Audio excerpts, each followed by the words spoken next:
আমাদের এই দেশের মধ্যে বিগত বছরগুলোতে এত বড় দুঃসাহস কেউ করতে পারে নাই যে একজন মুসলমানকে জবে করে দিবে।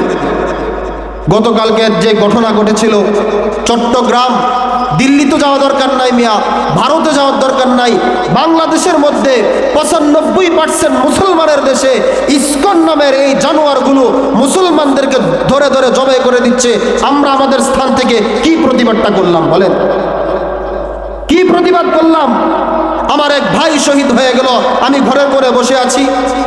আমার এক ভাই ইসলামের জন্য জীবন দিয়ে দিল, আমি তার ব্যাপারে একটা ফেসবুকে স্ট্যাটাস দিতে আমার ভয় লাগে, আমার কলিজা কেঁপে ওঠে। কেন?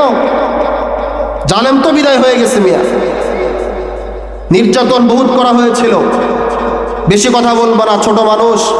তবে এই কথা বলতে একটা কথাই বলতে চাই, সেটা হচ্ছে আমাদের জীবন, আমাদের মরণ আমরা সব একমাত্র আল্লাহ তাআলার জন্য বিলীন করে দিব।